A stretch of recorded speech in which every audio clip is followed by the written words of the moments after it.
Welcome to 151 of the Civil War Breakfast Club podcast. As usual, I'm joined by Mary, a woman pivoting from celebrating the Jaws anniversary with a case of Narragansett to a Canada Day with a 30-pack of Labatt's Blue. I am Molson Canadian.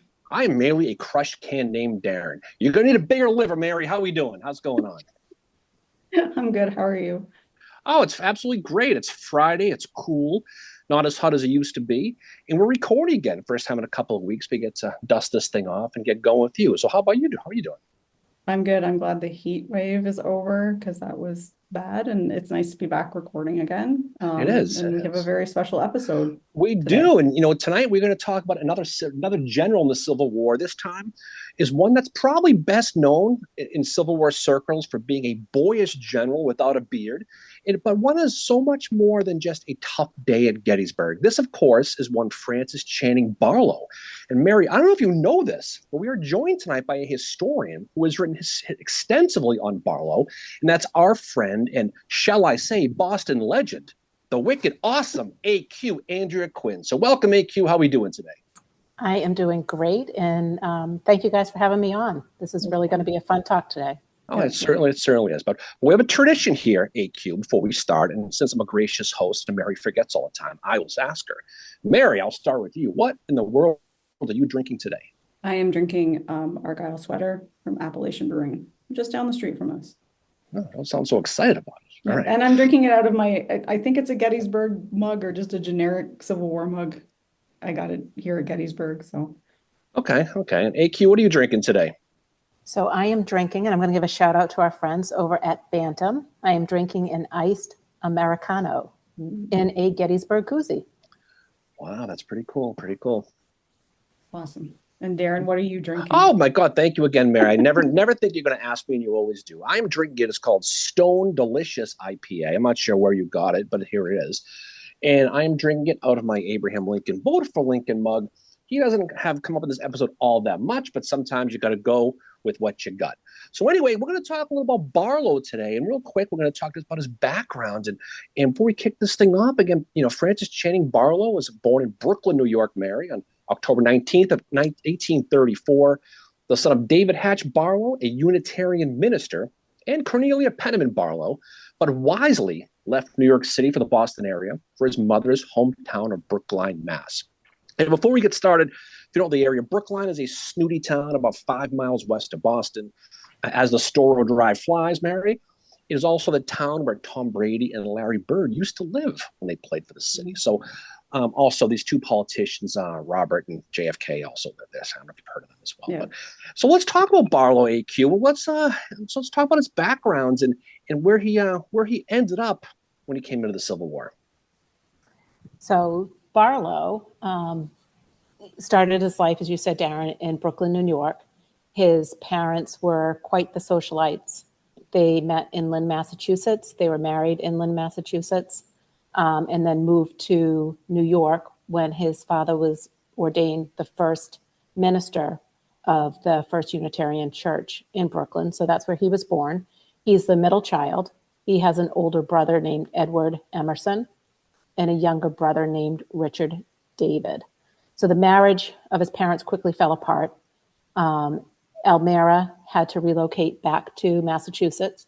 She stayed briefly with her parents in Brooklyn, and then later was able to join the Brook Farm community. It's a transcendental community that was started by George Ripley. So he was raised there. He was known as Crazy Barlow because he kind of went headlong into anything that he had in his focus. Elmira was a bit of a flirtatious woman and was asked to leave the community by about 1844. She only took Barlow with her. She left the other two boys back there while she set up a home for them in Concord, Massachusetts. And that's really where he grew up, where his values were developed. He was in the transcendental community. He was influenced greatly by Nathaniel Hawthorne, by, in particular, Ralph Waldo Emerson. And I think Emerson really became a father figure to not only Frank, but also to his brothers. Really got a great education there. He was able to attend the Lyceum, so he was hearing a lot of the abolitionist talks, a lot of the free the slaves, the Underground Railroad went through there. He lived on Bedford Street, which is in the shadow of Sleepy Hollow Cemetery. It's a few footsteps away from the center of town. So the taverns are there, the Lyceum's there. He's around the corner from the Emersons, around the corner from the Alcotts. So he was really entrenched in that community. The education he got at Brook Farm and later in, I lost my train of thought, but he got educated for preparatory work to go into Harvard. He entered Harvard in 1851, graduated first in his class in 1855, and then with a letter of introduction, he moved into New York in 1855 and actually stayed with the Shaw family, where he tutored Robert Gould Shaw for his entrance into Harvard. Yeah. I did He not know graduated, that. graduated age 17 from Harvard. He went, Yes. which is amazing. Class Yes. valedictorian, like you said. I'm glad you said first in his class, because Mary doesn't know what valedictorian is. So you can explain exactly what that is. But he does move to New York City. He's going to practice law, working as a reporter, and eventually the editor of the New York Tribune. And and this is where he's going to basically the Civil War is going to break out. And he's going to have a very interesting first day on the job, both professionally and personally. Exactly. So while he's working with the Tribune, his path must have crossed somewhere with Arabella Griffith. So Arabella was born 10 years before he was. She was born February 29th of 1824. She was a leapling. And like Barlow, she was the middle child. And she was the child from a broken home. Her father and her mother divorced, which was quite scandalous at that time. And she was sent to live with a cousin of the family, where she got her own education. She developed, and she was a woman of grace and intelligence, far more so than other women, because she was educated on the same level as the boys of her period. She is ambitious like Barlow. She's very self-driven, and she finds her way to New York as well. She's working as a lady's companion or a governess, but she's also writing articles of etiquette for the New York Tribune. So it's thought that they kind of cross paths somewhere at the Tribune or at mutual friends, the dailies. And I think they just really complemented each other. They had this similar childhood growing up. And I don't think the 10-year difference in their age really impacted their relationship at all, although it impacted how others felt about them. Her family and his family disagreed with the marriage, but they still went through with it on the eve of the Civil War. So, love leads to war. So he goes off to war the following day on April 21st, 1861, with the 12th New York, and she's standing on the streets of New York in tears. His friend James Scrismer remembers quite vividly in his memoirs that on the 20th, he received a letter from Barlow saying, "Remember your promise. Today's the day we enlist. Meet me at Delmonico's at 4:00. So the two of them met at Delmonico's at 4:00 in New York. They were searching for the regiment that they wanted to enlist in. And as Scrismer remembers, Barlow had met the chaplain of the 12th New York, who was swearing. And he said, any chaplain in a regiment that can swear is the regiment we need to join. So that's how they ended up with the 12th New York. That's awesome. Yeah, and what's kind of cool about Barlow, believe it or not, was one of 1,662 Harvard alums to fight in the Civil War, both Union and Confederate. Everybody knows about the Harvard Regiment, the 20th Mass, and Oliver Wendell Holmes. Do you know what Confederate general went to Harvard Law School, Mary? Is it just States' rights gist? States' rights. States' rights gist. There he was. So the best of Harvard University. So, but Barlow's career kind of takes off, and he's going to see that first action during the Peninsula Campaign. He's been in the Second Corps in a brigade commanded by some guy, I forget his name. It's something Howard. I don't know if you've heard of him. What is Howard? And AQ, you were telling me, aren't Howard and Barlow, they're cousins, like distant cousins, right? Because they're both Mayflower descendants. Yeah, they're both descended from Richard Warren, and it's through the Penniman family line. So through his mother and both their mothers. That's cool. Yeah. I think it's third cousins. Yeah, absolutely. Cool. But he's going to show, almost immediately, he's going to show leadership. He'll be at the Battle of Frazier's Farm. He'll capture a Confederate flag. He'll lead his men on that defensive line at Malvern Hill against those repeated attacks. But, where Barlow really earns his chops, in my opinion, was the Battle of Antietam. And There's a lot of gaps we could fill in here, but Barlow, for the most part, he combined 61 and 64th New York, which is an Edward Bull Sumner's Second Corps and Israel Richardson's First Division. And this will be in John Caldwell's First Brigade. Now, he's going to find himself at the Sunken Road, which is one of the many ground zero locations in the Civil War. Everybody knows the Sunken Road. About 10 o'clock in the morning or so on the September 17th, the attack on the Sunken Road is going to begin as two Union divisions under William Blinky French and Israel Richardson attacked primarily two Confederate brigades, Alabamians under Robert Rhodes and North Carolinians under George B. Anderson. Barlow and the rest of Caldwell's brigade were basically on the Union far left on the rebel right flank. And again, they're going to sit and they're going to witness Thomas Marr's famous Irish brigade with those 69 caliber smoothbores taking a beatdown at the hands of Anderson's North Carolinians.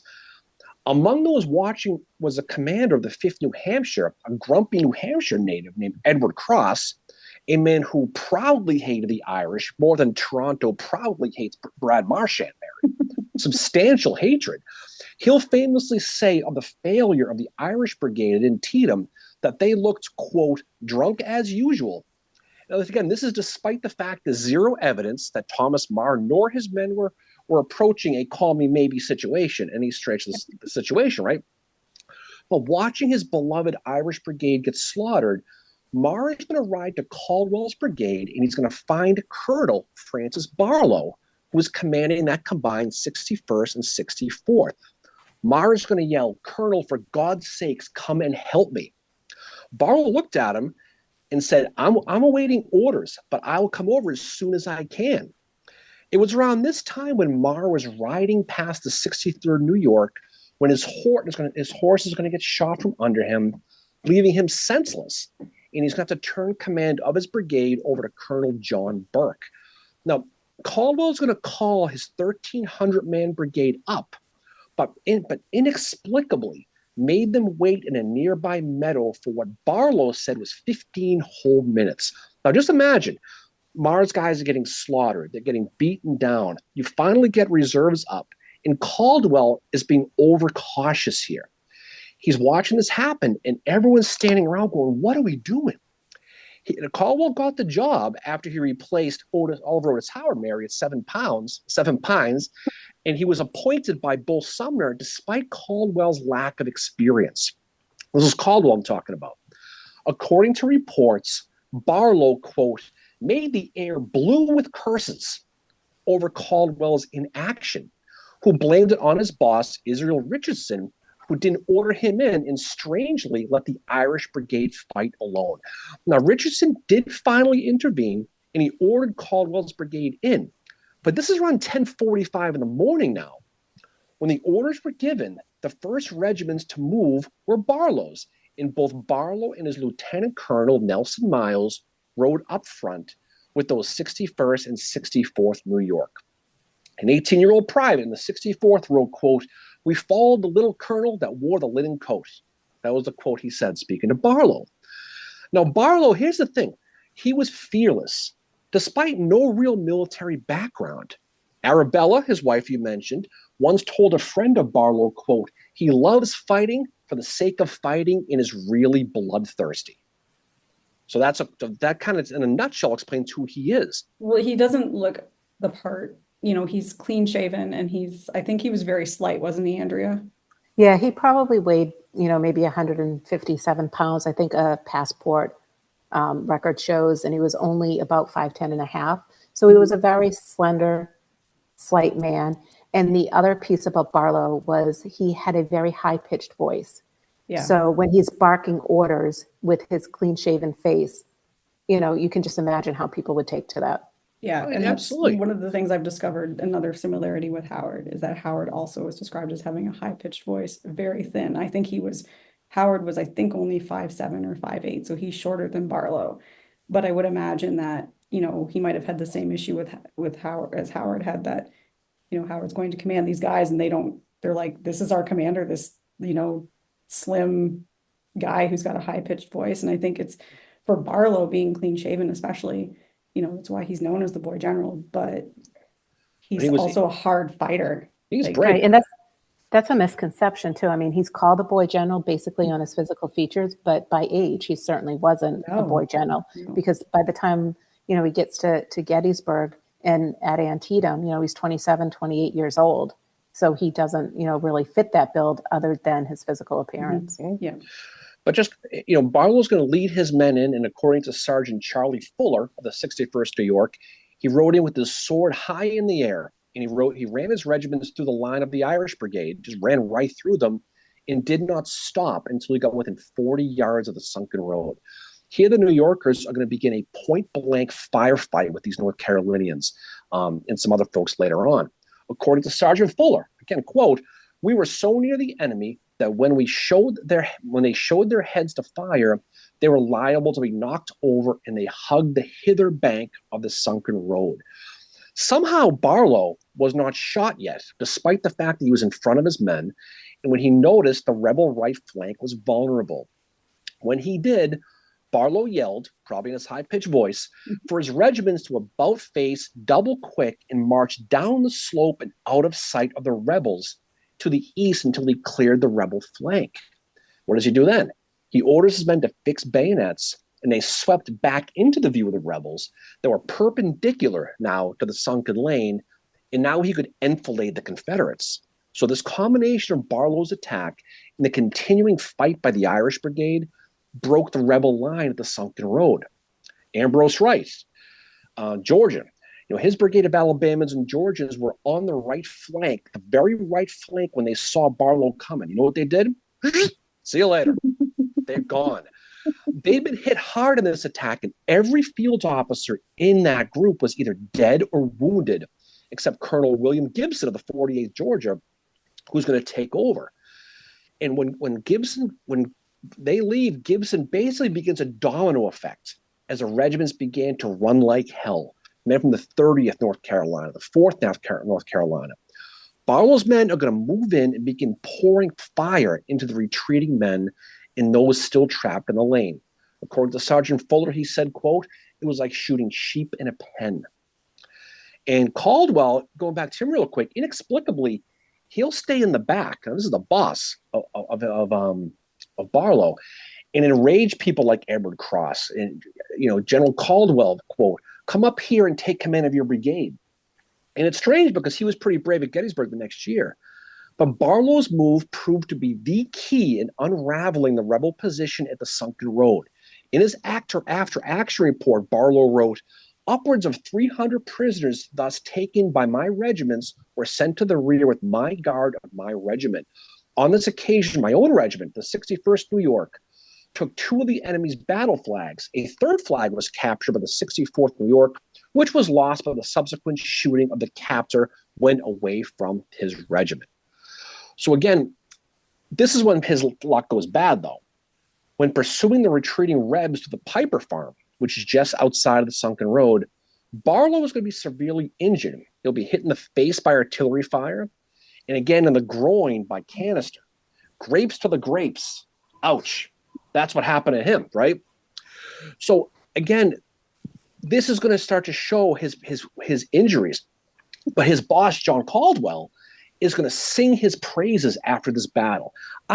You can say a lot of things about a lot of different people, but it's not an understatement to say Barlow, if you ask the average Civil War person who gets credit for the sunken road at Antietam, no one's going to say Barlow. It's always going to be the Irish Brigade.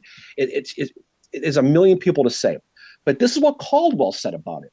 "Whatever praise is due to the most distinguished bravery, the utmost coolest and quickness of perception, the greatest promptitude and skill in handling troops under fire is justly due to him." This is Barlow. "It is simply justice to say that he proved himself fully equal to every emergency, and I have no doubt that Barlow would discharge the duties of a much higher command with honor to himself and the benefit of the country." That's high praise for a guy like that, for a job well done. So what happens 2 days after Antietam? He gets promoted. He gets promoted. He gets his star. He's become brigadier general. And again, he's going to have to go back and recruit now. And he won't take the field again until April of 63. And Andrew, you know, he's recovering from injuries. I think he was maybe had malaria. He was emaciated. He lost a lot of weight. He did. So Arabella was close by. So his wife joined the Sanitary Commission, and she had always stationed herself near where he was going to be serving. So she came onto the field as he was being carried off, and was able to immediately take over his care. So he gets taken from the field, and he's over at the Hoffman House, and that's where he receives the letter of his promotion. She then takes him into Baltimore. He gets to Somerville, New Jersey, and lives there for a while he's recovering, and that's where Arabella's from. Then he makes his way back to Concord and to New York, where he finishes his recovery. And the thing about Barlow, as you mentioned before, Mary, you know, he gets looked at as being the boy general and the young stuff. But the thing about it now with general, and he'd always been this way, Barlow's hard personality led to a zero tolerance for BS, meaning shirkers, cowards. He was a real stickler for the rule of order and firm discipline. Like I said, he did not like cowards, especially hated Germans, who seemed to bring the anger to a different level in some cases. And this is going to be tested for him because his first job as a brigadier general is commanding the 2nd Brigade of Adolf von Steinwehr's division in Howard's 11th Corps. Yeah, and I think though, and Andrea, you and I have talked about this before, but Barlow's hatred of the Germans was something that was common at the time, right? Like the prejudice of the time. Right. And it wasn't just Germans. He didn't single out the Germans. He didn't like immigrants in general. Mm-hmm. You know, he had as much dislike for the Irish as he did for the Germans. But I think he gets called out for that because the 11th Corps, that he was part of that command, it was primarily in his division. It was Germans. Yeah. He was a classic Bostonian New Englander in that attitude, especially with the Irish, especially with things like that. And I have a quote from James McPherson. He said that Barlow embodied the high moral code of New England transcendentalism, but his harshness towards ethnic units reveals the limits of his own idealism. Mm-hmm. I mean, this is not a new personality trait, you know, for as Barlow, because he was hard on his men, especially the cowards, going back to his regimental day commands. You know, back in 1862, he beat the hell out of an enlisted man who claimed to be ill and unfit for combat. And a witness to this about this incident wrote, quote, "The colonel, Barlow, was not an amiable frame of mind. He asked this man some questions which satisfied him to be a coward. His wrath broke out vehemently. He cursed and swore at him and called him a variety of unpleasant and detestable things. And then he began to punch him with his fist and wherever he could hit." So he wasn't the type of guy you want to mess around with, especially. I mean, this is a guy who saw misery in Antietam, and he lived to fight through it. He saw a lot of people get wounded and killed, including himself as far as being wounded. Again, tough injury to take, Mary. Just saying, okay? Well, the one thing Howard said about Barlow in his memoirs was that Barlow was a guy who was at death's door many times. Yeah, and he was just came back many times. Mm-hmm. On marches, Barlow placed officers under arrest for allowing their men to break ranks and get water. At one point, he ordered, quote, "Keep your men well together. Staff officers may even shoot down stragglers. I demand the strictest discipline." That's a quote from Barlow. But again, and many times, I mean, you have to be, you're in the military. You have to be this way. Some people thought he took a little too far, admittedly. But again, cowards and shirkers get people killed. And there were really three types of people that he definitely did not like speaking to these type of things. He didn't like cowards in battle. These are the people who would leave out of the battle unintentionally. They see someone go down wounded, they're going to help them to the back with the ambulance. A guy cuts his finger and there's 12 people carrying him back to the line. He hated them. He hated criminal stragglers, people who would wander at the rear of the army, committing crimes of different varying degrees, specifically against civilians, but also other stragglers, soldiers who just not looking to commit crimes, but just falling out of the ranks for physical and mental reasons. And again, if you're going to be leading from the front like Barlow does, you're going to expect the men to be the same type of thing.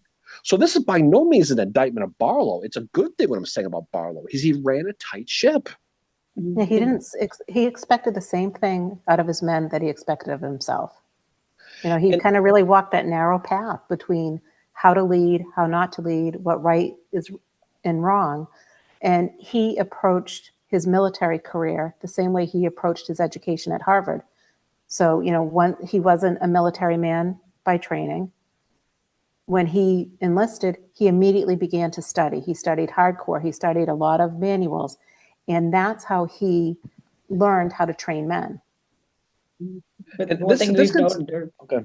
the one thing, in doing this podcast and in researching these guys is some of these the ones that were not West Point educated are sometimes the best ones, because they don't have that, like, how they're educated at West Point, they're told a certain thing, where somebody like Barlow or John Brown Gordon or even Patrick Cleburne, even though he had experience in the British military, it's just they have this kind of, especially Barlow and Gordon, this different kind of mindset towards how they're going to lead men, and they're having to learn it on their own. And they're both, Gordon and Barlow are both very hard fighters, but they're both two guys not West Point educated, but they're two of the great generals from the Civil War. And his leadership of the men, a lot of people will criticize Barlow, saying that his men disliked him. And a quote from Stephen Sears says that Barlow's fearlessness bordered on recklessness, but it won him the loyalty of his troops and the respect of his superiors. So to Darren's point, if you're going to be a successful commander, you have to instill discipline, because if you don't, then you're not going to win fights. Yep. And this discipline continued into his post-war years. I mean, he protested some pensions for Union veterans. Yes. And quote from him says, "My men who served in the army, however large in numbers, were of course small as compared to the whole number of soldiers, did not render any such service as entities to them in any consideration. Mortifying as it is, and disagreeable as it is, the truth requires it be stated that there were cowards, stragglers, and shirkers in the army." So this is not just a military thing, too. Even after the war, I mean, you go to these battlefields, you go to Gettysburg now, and you go to the Pennsylvania Memorial, you'll see names scratched off from people who weren't there. It's the same type of thing. He's saying, if you're going to get a pension, you better have bled and sweated with us, because if you didn't, I'm going to fight your pension. And he's doing that, why? To protect the men who did fight with them. Right. If they didn't serve honorably, they didn't deserve the pension, in his opinion. Right. And so to your point, AQ, is that it brings up more admiration for him from his men. Though extremely hard on his men, the thing about him is that Barlow is a true enigma in a lot of different ways. Because as hard as he was on his men, Barlow believed in fighting for what the Emancipation Proclamation, when it took place on January 1st of 63, Barlow's name is brought up to command a brigade of African Americans. And this is something I think a lot of people don't realize with Barlow. April 28, 1863, Barlow's going to write to his mother, who he wrote to regularly, and he said, quote, "I have written to Lowell, and I am still ready to take command of the Negro Brigade if it's desired." Lowell is James Russell Lowell. He's a Boston poet and abolitionist. And like we were saying over and over again with AQ, Barlow had a lot of connections in Boston and Concord and places like this from his youth. He had a lot of powerful friends. A young soldier that Barlow had tutored at Harvard, named Robert Gould Shaw, Mary. Perhaps you've heard of him, right? He took a day off in Chicago, went to the Cubs game one day, right?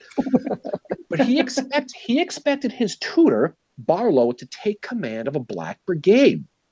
On March 17th, St. Patty's Day, 1863, always a great day in the city, Shaw wrote to his mother about recruiting the 54th Massachusetts with the hopes that a brigade of USCT troops could be created. And Shaw wrote, quote, "The governor thinks of getting authority to raise some more colored regiments. If he does, I hope Frank Barlow can get the command. He is just the man for it, and I should like to be under him." You don't see Barlow in glory. You don't ever hear that stuff. But this is a common thing. A few months later, on June 18th, Shaw is going to write to his family again. He's going to say, quote, "Frank Barlow still wishes to get command of a colored brigade. And I think it will be a good piece of good fortune for us if we could get him in the cause as well. If father can do anything, I wish he would." So this is saying. He's being actively having his name pushed to be promoted for this brigade. And despite the fact of his animosity towards the Germans and immigrants and stuff like that, it's something he believed in. It certainly was. And just a little bit about, his relationship with the Shaws. So George Shaw had a home outside of Brook Farm, and that's where Barlow began his education. That's where he met Robert Gould Shaw. They were, children together at Brook Farm. And so that connection, formed there, just like you were saying, Darren, about the tightness of that Boston Concord type community. Those relationships that he made as, a 10-year-old are the ones that really helped him throughout his life. Mm-hmm. And Barlow, for Shaw pushing him and promoting him, it seemingly Barlow had bigger plans in his mind. In a letter he wrote, this is Barlow now, to his mother on June 2nd of 1863, it revealed Barlow himself had been reaching out to a powerful Boston abolitionist, a guy named Dr. Samuel G. Howe. Howe is a Boston blue blood, to say the least. He served as one of the directors of the Sanitary Commission during the Civil War. Now, this commission worked to improve hygiene standards, prevent outbreaks of disease. After the war, Howe assisted with the Freedmen's Bureau. And in this letter, he writes, this is Barlow now, quote, I have just received the enclosed letter from Dr. Howe, which is confidential and is to be kept secret. I have telegraphed him to write particulars. Politically, it would be of great advantage to me, but I doubt my ability to fill the place, and I dislike the idea of leaving active service, which I am well fitted. I will write you more about this later when I hear from Dr. Howe. Edward would like me to take the place, I think. And Barlow is referring to the position of Superintendent General of an emerging program that Dr. Howe was tasked by Edwin Stanton to create. Basically, it was to investigate how the federal government could help newly freed slaves adjust and live successfully, self-sufficient lives after slavery. Kind of the vanguard of the Freedmen's Bureau. That's kind of how it was. And this is all coming down heading into the Gettysburg campaign and what it was. And if you take a peek, this is on the 26th of June, he is going to be basically heading towards battle. Now, Barlow is going to write to his brother Richard, and he's going to write, quote, there seems to be quite a force of rebels in Maryland, and I hope we shall have battle which will settle the matter one way or the other. Now, here's the rest of the quote, okay? He's talking about the letter, and I'm going to clean it up a little bit because there's some comments in here. But he goes, I presume that when this immediate campaign is over, I'm going to accept the blank superintendent place if it is open to me. I'm expecting to have a letter from Robert Dale Owen on the subject every day. At the end of this letter, he emphasized, do not speak of my blank plan. The word it's a racial phrase. It rhymes with Sparky. I'll just leave it at that, okay, to clean up a little bit. But his language isn't really a surprise. He supported abolition, but like so many of the time, I'll leave this to you, AQ, as far as did he equate abolition with equal rights for blacks or not? But probably not. But that's of the time. But it just goes to show, like Robert Gould Shaw and a lot of these people, his attitude, where he wanted abolition, but did he accept African Americans as equals? That jury's still out, probably not, considering where he was from. Right. I would tend to doubt that. I don't think he believed that they needed to live in captivity, but I don't think he believed that they had the same rights as a man of his stature. Mm-hmm. He really saw social class the way social class is kind of defined. So to have equal rights with an African-American individual, I don't think Barlow would be supportive of that. Probably not. But he clearly wanted his name attached to a program assisting African-Americans, though, which carried considerable political risk. So needless to say, Francis Barlow, again, he's enigmatic in a lot of different ways for this aspect of his life. But however, as a field general, his hopes to help the freedmen or command black troops was very dangerous on the battlefield, and Barlow knew it. Mm-hmm. That letter that Robert Dale Owen wrote that he's talking about, listing Barlow's nomination as the Negro superintendent, likely would have arrived to Barlow sometime between June 26th and July 1st as the Army of the Potomac approached Gettysburg. Now, we'll talk about Gettysburg, his wounding here. but understanding that when he was wounded, and this is one of the good things, because there's a lot of misconceptions about the Barlow injury, and we could talk about blockers Knoll and getting salients.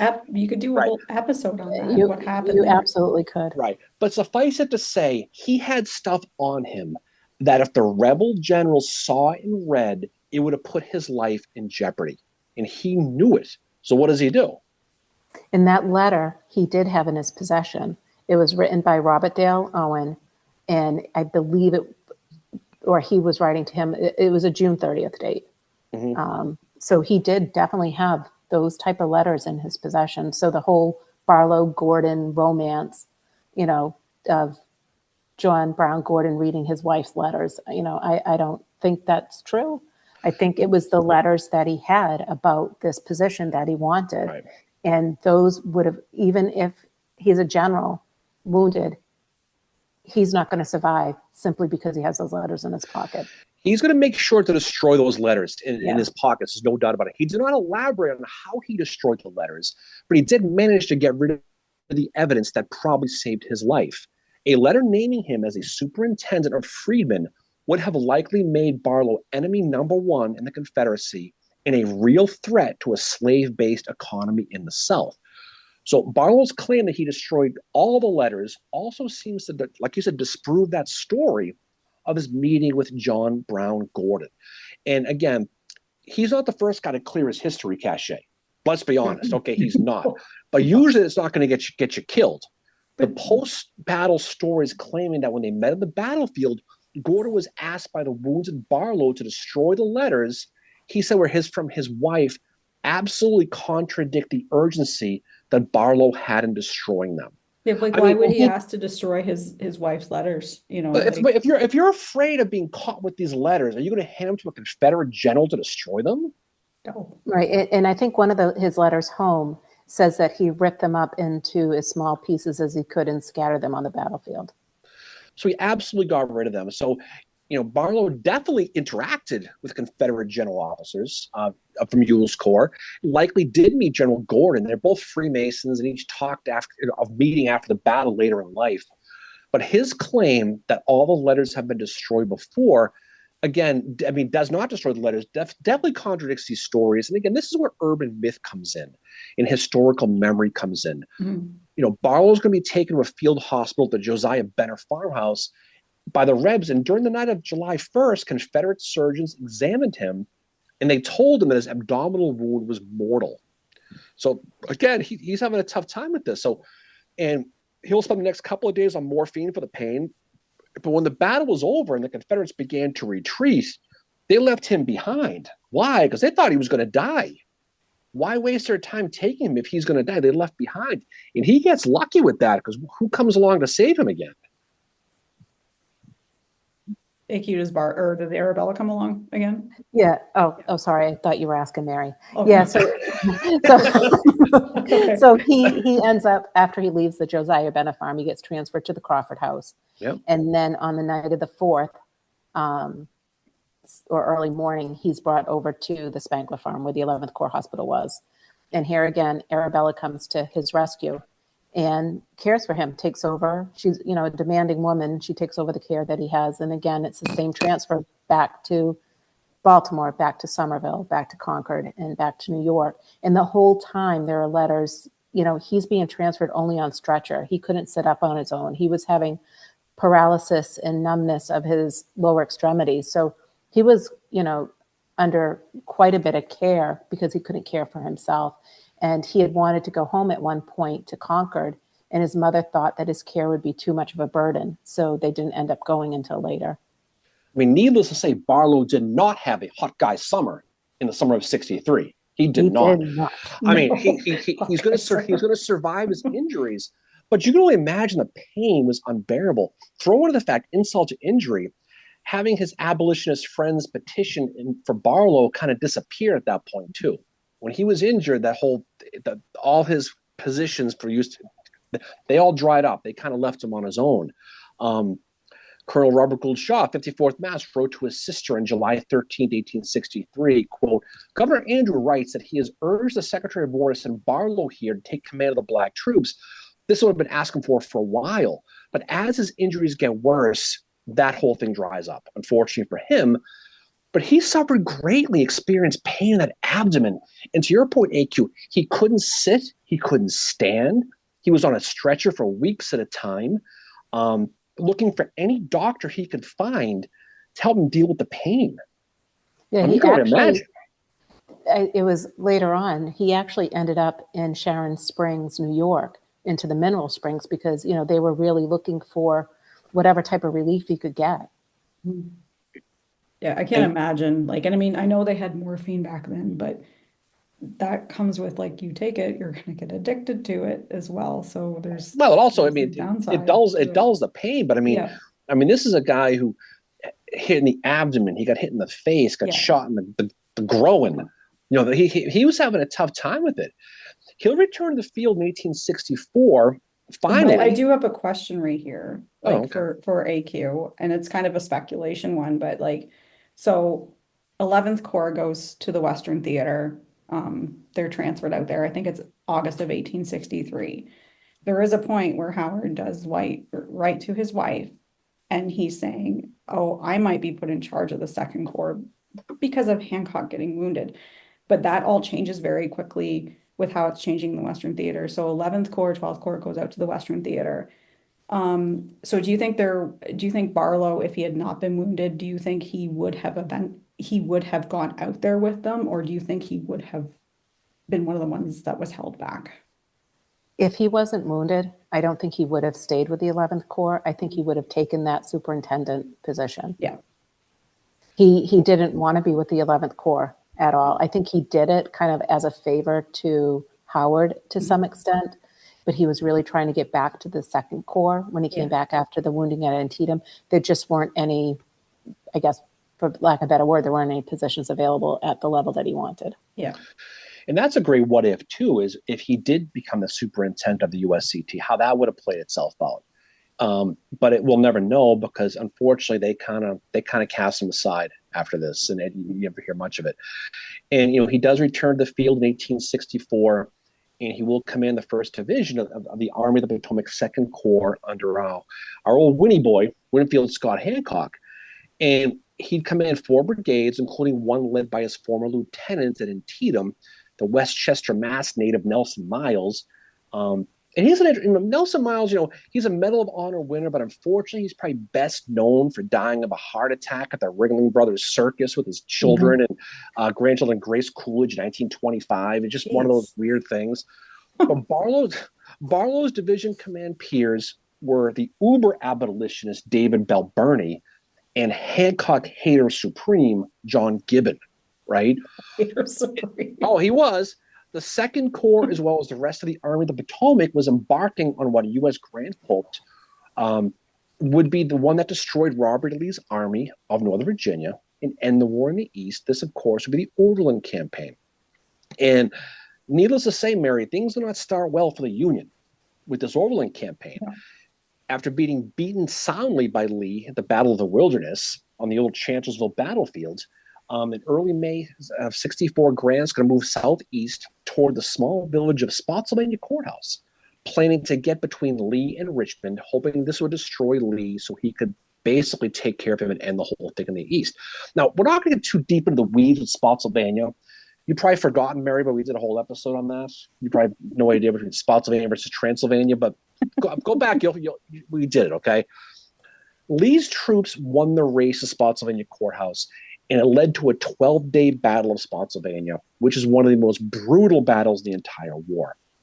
Over 31,000 casualties, mostly occurring during the war's worst days, the battle's worst days, rather, on May 12th and the 13th, when Grant ordered an assault on a salient on the Confederate line, which would be forever known as the Mule Shoe.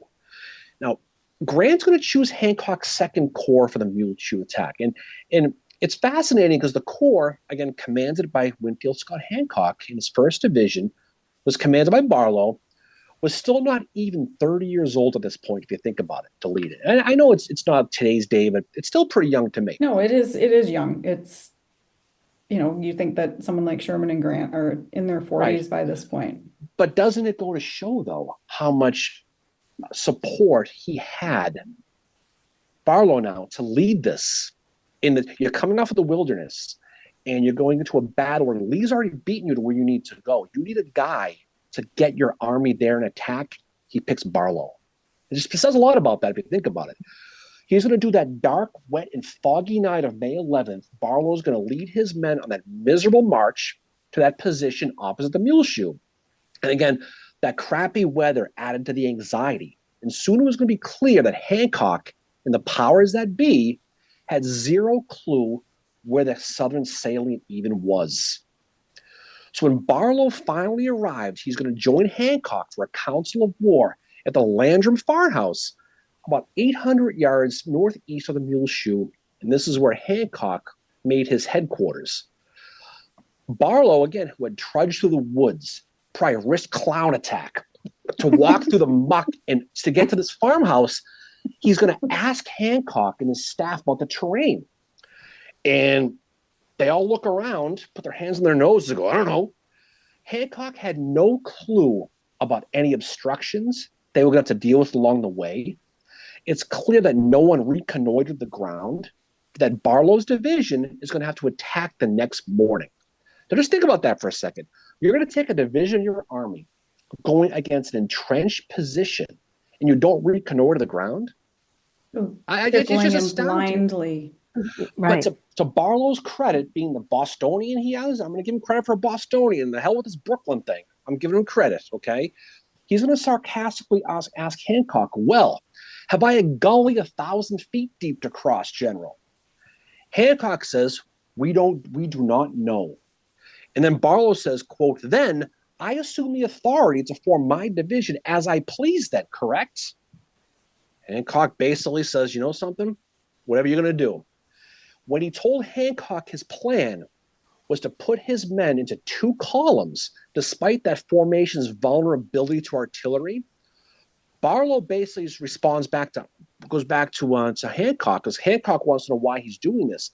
Barlow says, quote, I propose to have my men enough when I reach the objective point to charge through hell itself and capture all the artillery they can mass in my front. So he's got his dander up. You know, he's pissed off for a lot of different reasons, but being who he is, being aggressive who he is, he says, I'm your guy. I'm going to do it. And that's what's going to happen. He will make out a battle plan, and one of the many things he does first, he's going to call on Colonel Waldo Merriam, the 16th Massachusetts, and he's going to tell him to go scout a little bit, do a little scouting, see what you can come up with on this Mule Shoe. This is the night before. Merriam was going to come back with a sketch he drew, and he drew it basically on the wall of the farmhouse. Here's where I think they are. I don't know. This is probably where they are. Realizing this was the best intel Barlow was going to get, he's going to pass on this info to David Bell Birney and John Gibbon, commanders of Hancock's other divisions with whom he's going to attack. Barlow is going to go to sleep that night. He'll wake up with just 2 hours of sleep for the attack the next morning. The men are going to get awakened at 4 o'clock in the morning, 4 a.m., okay? And they're going to begin to get into their lines.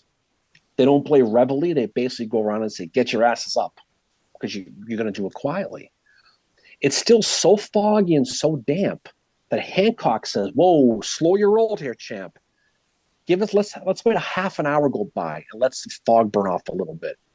Meanwhile, what's Barlow doing? He's pacing like a caged tiger back and forth. He wants to freaking go. He's fired up. And when the time comes, Barlow is going to unleash his men who raced across that foggy valley towards the Mule Shoe. He's going to yell, quote, forward double quick charge. Barlow yelled at his men faster and made his men move faster than a Mary going to happy hour at Gettysburg Eddies. That's how fast these guys move. Full speed, right? Were you to the $2 yings at the mine? Oh, you're kidding me? You cannot beat that. Barlow's division made it across that foggy valley to the Mule Shoe in 5 minutes. Oh. That's how fast they went. Now, if you go to Spotsylvania and you see the ground he ran across, it undulates. So with the fog, the Confederates didn't even see them coming.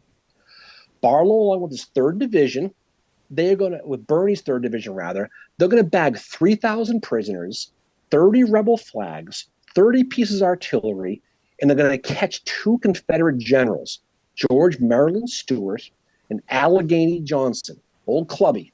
They're going to catch them. Later, Barlow said of the assault, he's going to say, quote, undoubtedly the most brilliant thing of its kind in the war. It was also a lucky accident. He knew that without any real plans or understanding of the rebel position, what his men achieved was borderline miraculous. By 6 o'clock in the morning, Barlow's men had done their job.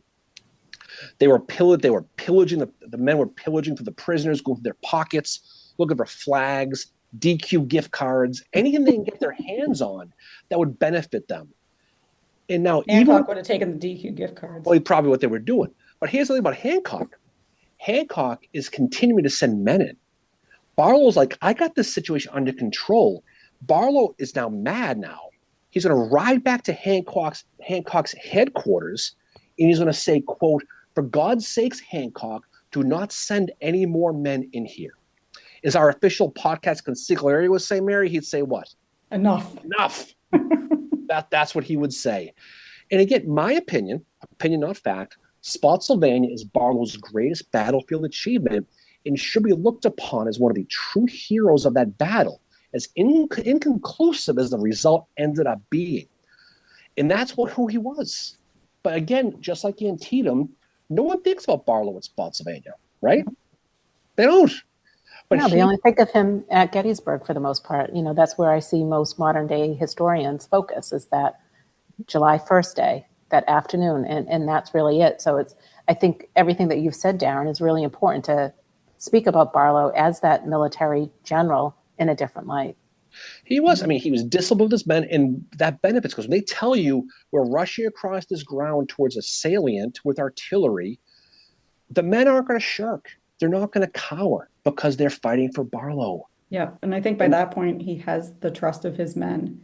And this goes back to what you and Andrea were talking about, this guy who's courageous, even though he's into the discipline and stuff, but then because he's out in front, his men are going to do the same. That's what a good leader does. They will go out in front, and the men are going to follow as well with him. And I think that what happens at the Mule Shoe is a testament to Barlow's leadership and who he was as not just a soldier, but as a person as well. Yeah, I think Spotsylvania really showed the level of his tactical aggression, and how effective he was leading his men.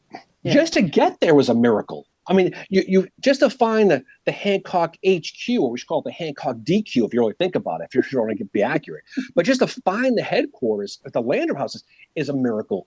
And now, without being the land really reconnoitered, you're running across that field. You could have run into a ravine or a valley. You have no idea what's in front of you. The fog fills up the whole thing.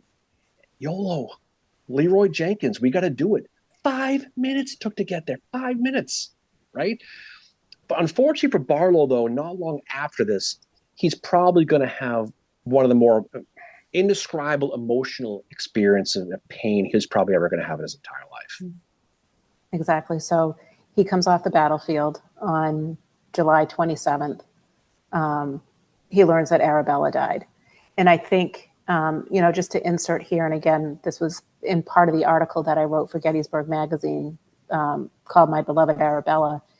I found a letter that was publicized on an auction website for February of 1861. And reading it more, it was, in knowing Barlow's handwriting a little bit, it was really February 7th of 1864.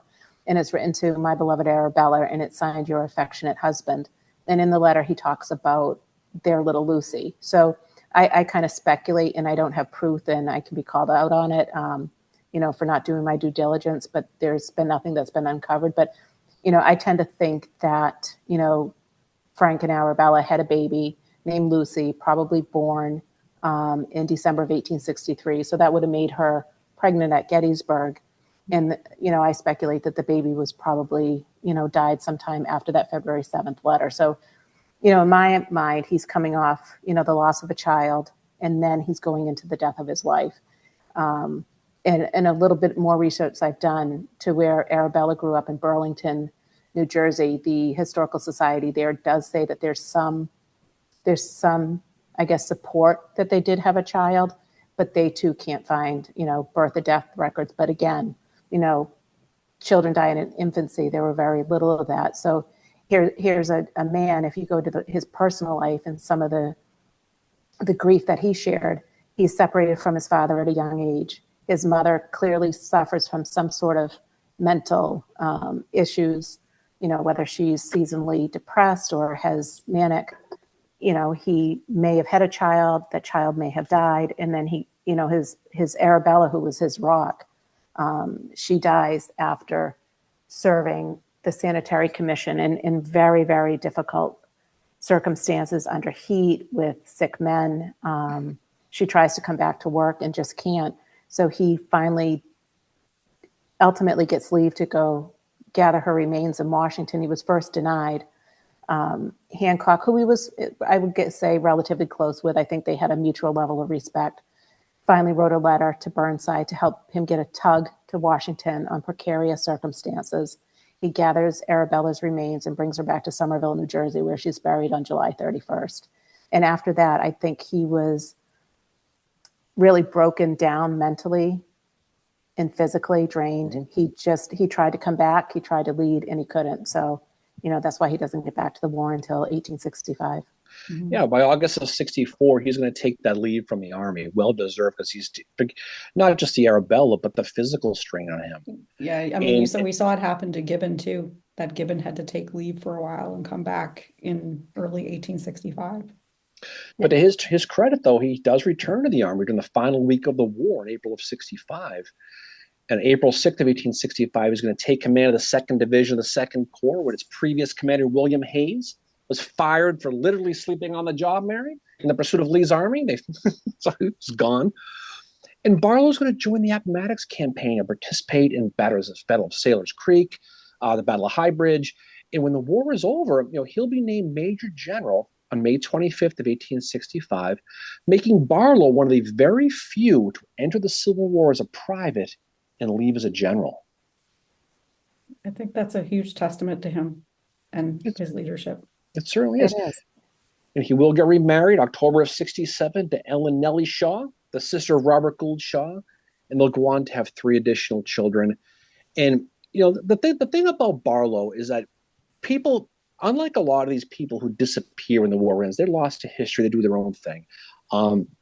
The thing about Barlow is that he has a really substantial post-war career outside of the war. The first time I ever heard of Francis Barlow was back when I got my first real job and found myself working in Concord, Mass. And I heard about him when I was studying of the centennial celebration of Concord's fight for the Revolution. And Mary, some countries will fight the English sometimes. They get independence. And I don't know if you've ever heard of the concept, but we tried. I know, but okay. We had a bar fight. Oh, there you go. Keep those going. Surprise, surprise. But of April of 1875 in Concord, Massachusetts, they commemorated the centennial of the American Revolution, and beginning with a celebration aimed to help the nation heal from the Civil War that just ended. Because again, the country's still broken. They wanted a guy to be the chief marshal of the events. And of course, who'd they pick? They picked our Barlow. Dan Ryan was Hancock? No, of course it's Barlow. No. Defeat the whole purpose of the conversation. He's going to pick Barlow. But again, Barlow had deep ties to Concord. As a youth, again, he was shaped by that intellectual, that moral environment, attending lectures, but to Emerson, immersing himself in the ideals of transcendentalism. But again, the Concord Centennial was intended as more of it was really intended to be a national event versus a local event. And again, when I first heard of Barlow was because people still talk about this event with reverence. I mean, they just do. The town's planning committee wanted someone who could basically represent the town's revolutionary past in the post-Civil War Union. And again, Barlow, with his history with the brick farm to Antietam to Gettysburg to Spotsylvania, he was the guy. And to Barlow's credit, a guy who did not like public speaking whatsoever, he accepted the role of chief marshal, and he wrote of it, quote, "I feel flattered as being so remembered that I will with great pleasure act as the chief marshal." Okay. He didn't just want to wave his hat and shake his moneymaker as much as AQ probably would have appreciated. He wanted to legitimately be a huge part of the organization's logistics, which in 1875 was no big feat. I mean, it's not a spaghetti dinner no one shows up to, Mary. You have to actually pay attention to this thing, okay? He arranged invitations to prominent Civil War veterans, dignitaries, national figures, guys like President Ulysses S. Grant, Reverend Philip Brooks, who was the rector of the Boston Trinity Church. Boston Trinity Church is great, by the way. They got a big statue of Reverend Brooks outside. He's also the guy who wrote the lyrics for the Christmas song, "A Little Town of Bethlehem." Who cares? But it's kind of cool. No, that's cool. He was also the reverend that Barlow was trying to reestablish relationship with his father in November of 1864. Yeah. So Barlow had a relationship with him as well, and Reverend Brooks was the one that prepared the burial arrangements for Barlow's father when he died in November of 1864. He's got a great statue inside the church. If either of you guys would go to a church that'll be hit by lightning, you should go check it out. I think it'd be pretty good. But Barlow managed the order of the grand procession. He coordinated the military groups. He wrote the schedule of events that would take place on the day of the events. I mean, he rolled his sleeves up. He got all into this. On the day of the celebration. Yeah. I'm not surprised. It sounds like Barlow's the type of guy that if he's asked to do something, he's going to give 110%. He was. Yeah, but he's supportive of it. He's going all in. The day of the celebration, Barlow's going to be leading the formal procession, riding on horseback through Concord. The centennial also featured the unveiling of Daniel Chester French's Minuteman statue we saw, Mary, at the Old North Bridge. Mm-hmm. French is also the guy who built the statue of Abraham Lincoln and the Lincoln Memorial. And most important, Mary, Daniel Chester French is a distant relative of mine. So royalty, kind of. I'm just isn't he your great uncle or something? Yeah, great uncle. My great grandfather, Elihu French, was his cousin or something. Who knows? But I'm related somehow. That's very cool. But Barlow was present at the unveiling of the statue on the bridge. You know, again, though Barlow did not speak, he wasn't comfortable with public speaking, probably because he was afraid of swearing. Probably was. Or maybe the paparazzi coming after him. Maybe. But Ralph Waldo Emerson, James Russell Lowell, George William Curtis, all friends of Barlow's did the speaking at this event. Curtis, in his speech, called out Barlow. And he said that he and his fellow Civil War veterans, quote, were the embodiment of the Republic's conscience, linking the service of 1861 to 65 to the ideals forged in 1775. And again, his leadership gave the Concord Centennial its disciplined dignity that basically ensured that it would be remembered as an event, even to this date, that people in Concord still throw back on. And it was all because of Barlow's leadership. And that was the first time I ever heard of him. That was the first time. And those letters that he wrote, they're still accessible over at the Concord Free Public Library. Those were the letters that I referenced when I wrote the article for Emerging Revolutionary War. And unfortunately, out of that large collection, there's not one photo of Barlow there. That's no, I try to search for photos of Howard that maybe haven't been published before, and it's so tough you're hoping for it, but it's not always there. Yeah, it wasn't there. But with getting into his post-war now, Andrea, this is how you got into Barlow as well, right? Yeah, so when I was going to get my degree in history, the second semester was, that second half of U.S. history, and the professor I had was talking about Tammany Hall and Boss Tweed, and he put up a picture of Barlow. He was the attorney general at the time who started prosecution, and I'm like, this scrawny guy took down one of the most powerful, corrupt individuals in New York, and that's what sparked my interest in him. I didn't realize he was even part of the Civil War for years afterwards. But after the war, he had made a name for himself, and he beat Slocum for the Secretary of State New York election in 1865. And once he won that, it really kind of launched his post-war political career. And he resigned his commission. So when Darren mentioned his marriage to Ellen Shaw, just like his marriage to Arabella, most people didn't agree with it. I think the Shaws agreed with it, but none of Nellie's friends agreed with it. They didn't think that she should marry a broken down old soldier. She should find somebody more young, more vibrant that could give her children. With his war wounds, I think they worried about him not being able to have children, but he did have the 3 children. He had Robert, who was named Robert Gould after Robert Gould Shaw. Then he had Charles Lowell, named after Charles Russell Lowell. And then they had Louisa. And Louisa was actually born on the anniversary of Arabella's death on July 27th, 1873. Wow. So it was kind of like, I think her birth kind of brought his life full circle. And like that tragic day of so much sadness was finally replaced with, you know, the joy of his only daughter. Yeah. Oh, that's really cool. And like, so when he was Secretary of State of New York, he's the youngest to serve at the time, isn't he? Too. I believe so. And, you know, I think it was a position that didn't give him a lot of personal satisfaction. Mm-hmm. Edwin Abbott from Harvard had periodically written to classmates to find out where you are at this point in your life. And it's the closest thing to a biography or a memoir that Barlow would have wrote. But in 1880, he writes back to Abbott and he talks about his position as Secretary of State. And he writes in it, it gave me little fulfillment. It was basically pushing papers and counting elections. So it didn't give him the excitement that the battlefields did. I think that happened to a few of them. You know, it happened to Sherman and Grant when they resigned before the Civil War broke out, that they couldn't figure out how to do their lives without being in the army. Mm-hmm. And I think it probably happened post-war as well, where Barlow was like, he's had, you know, 4 years of fighting on a battlefield, and all of a sudden he's like pushing papers around and having to look at election results. That's got to be a huge change for him, and something that maybe, like you said, he doesn't find to be very satisfying at all. And then, you know, his friendship that he had with Ulysses S. Grant when Grant's president, he appoints Barlow as the U.S. Marshal for the Southern District of New York. And Barlow liked that role. He felt respected in that role. He felt that he was doing a good job in that role. There was a lot of Cuban and,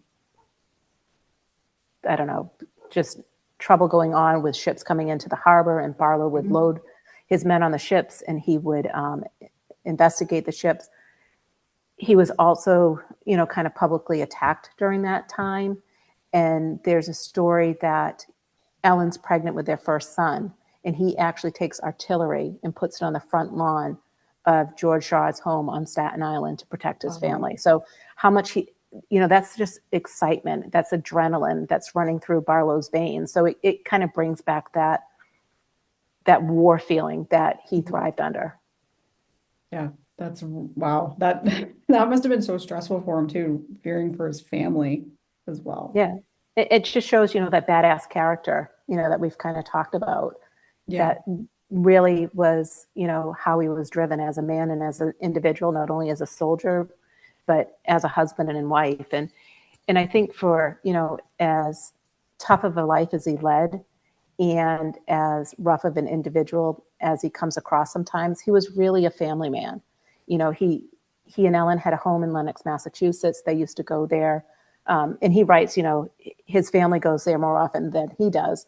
But there's a lot of letters in remembrance of him and Ellen attending balls, having parties at their home, him going to the golf course, the tennis courts to watch his children play. He used to hang out in the gentleman's club and play cards with them and just banter back and forth.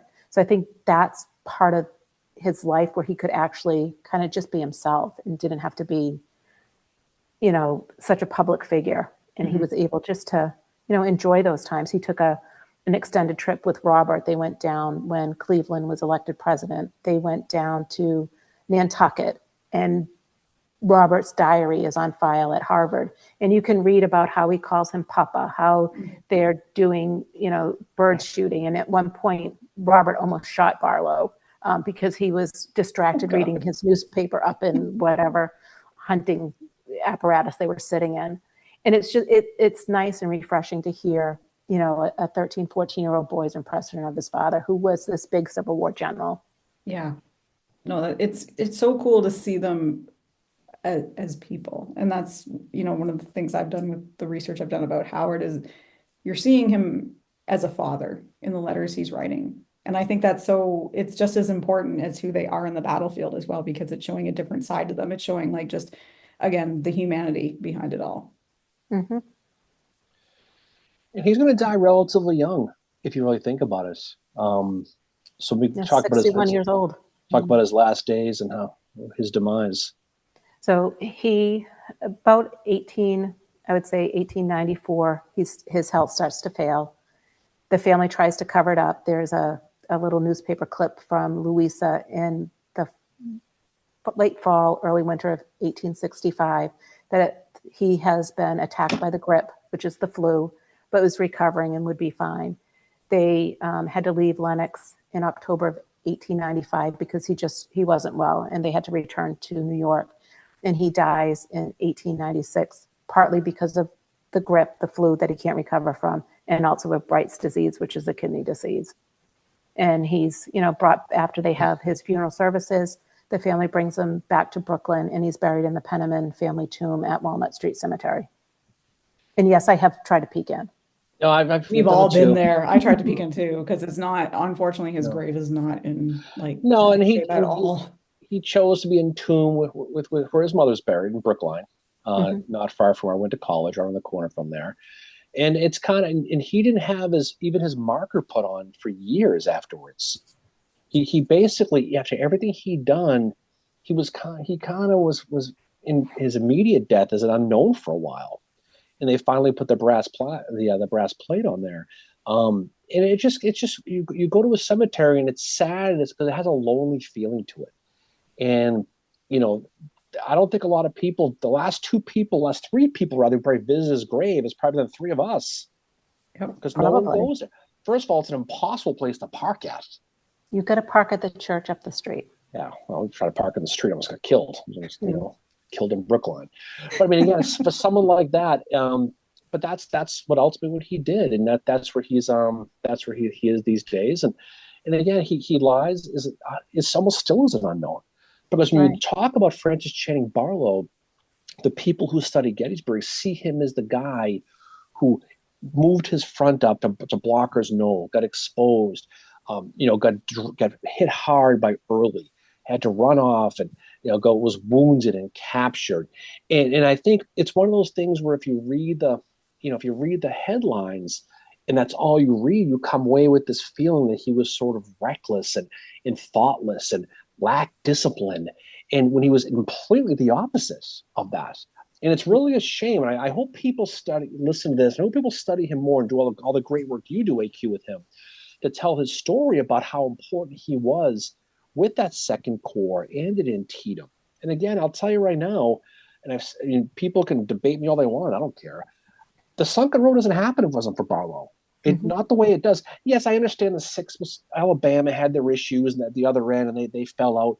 But for that right end, Ambrose Wright gets knocked out, all because of what Barlow does, on that Confederate right, which helped roll the Confederates up like a blanket, rushing towards the Piper Farm. Spotsylvania, I mean, that was an inconclusive battle. If that was more of a one-sided Union victory, he'd probably get more credit for it. But again, when you think of Spotsylvania, you think of Grant, right? That's about all you think about. But I think the devil's in the details with him. And I think as you study Barlow, you'll realize that there are people like him and so many more really important people in American history who are just waiting to be discovered. So kudos to you for carrying his flag, because I think not a lot of people do that, but a lot of people should. They really should. Because I think it's learning more about who they are as individuals. They're more than that one battle. And Barlow respected the men that served with him. And he goes on after the war. He's a member of the Lafayette Post in New York. And he goes back to, his time with the 12th New York. He goes to a lot of different reunions, and he supports that, like you had said earlier, Darren, about fighting the pensions for soldiers who didn't serve honorably, in his opinion. So he never loses the war, that's always part of him. And Ethan Raffuse had written a quote about him, and I think it echoes what you're saying. He wasn't one of the war's greatest personalities, but he's one of the most effective citizen soldiers, and he deserves more attention than he gets. So hopefully, things like this, venues like this, can put him not only in a different light, but also just get him some of the recognition that, he's just kind of fallen to the shadows of others with bigger names. Yeah, I agree. And I was going to say, I think everybody who visits Gettysburg needs to go up to what is formerly Blocker's Knoll, go up to Barlow's Knoll, see that amazing statue that was put up there. And when was that, AQ 1922? Yes, June 6th it was dedicated, and his family was there for that. Yeah. That's really cool. And go up there, and I mean, you can see the tough position he was in, that what happened to him, he had no control over that. But again, Right. that's not a lot like Howard.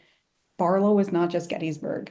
He has this amazing career afterwards too, especially post Civil War. He's doing stuff. And I think people get caught in this trap of like, he's just at Gettysburg and that's all they think of him.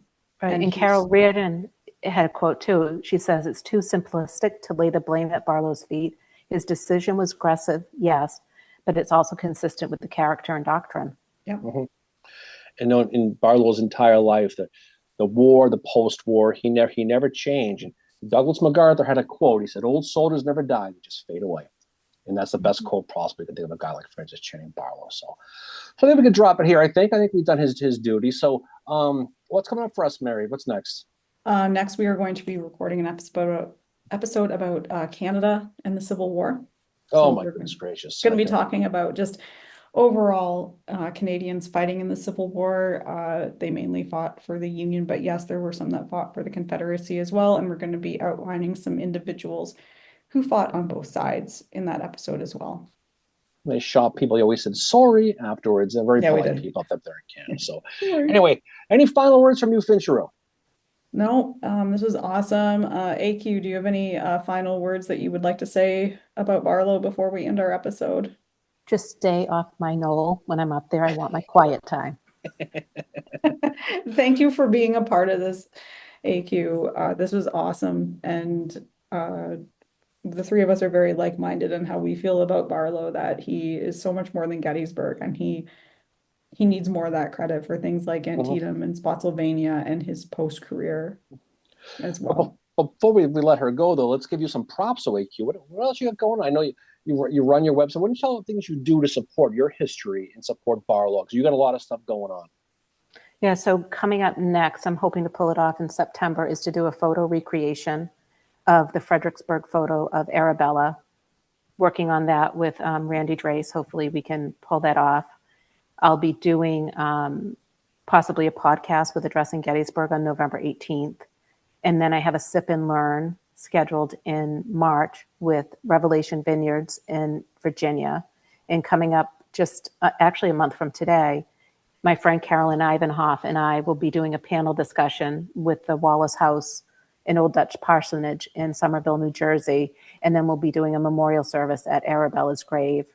And I'm working on, I'm getting out of the Barlow world for a little bit. I know it might be kind of a shocker, but I've been doing some mudging.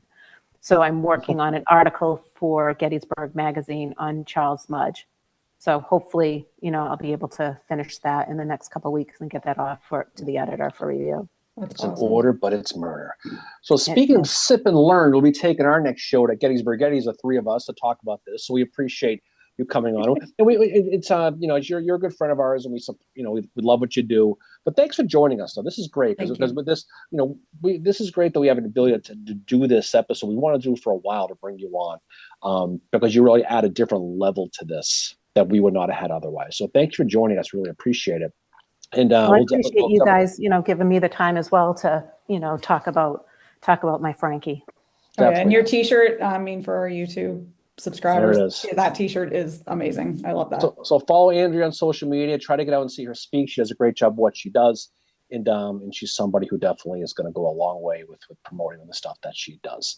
And she does it for the love of the game, like we all do, Mary. We all do it for different reasons, but we do it for the love of the game. So all right, so off we go. So we'll be doing our live tomorrow morning at 10 o'clock in the morning. To talk about shenanigans. It is anniversary weekend here at Gettysburg, as well as Vicksburg and other places as well. So hopefully, next weekend's more the anniversary, but I guess it starts this week. It starts this week. I mean, I know. Next, but by the time we go back next week into this episode, it's going to be just don't kill my buzz, Mary. All the time. Anyway, so we'll have a good time. So get out to your battlefields, enjoy, hydrate, put on your tick spray, have a good time. And have a great time. So off we go. We'll talk to you all soon on the other side. See y'all later. Peace out. Bye. Bye.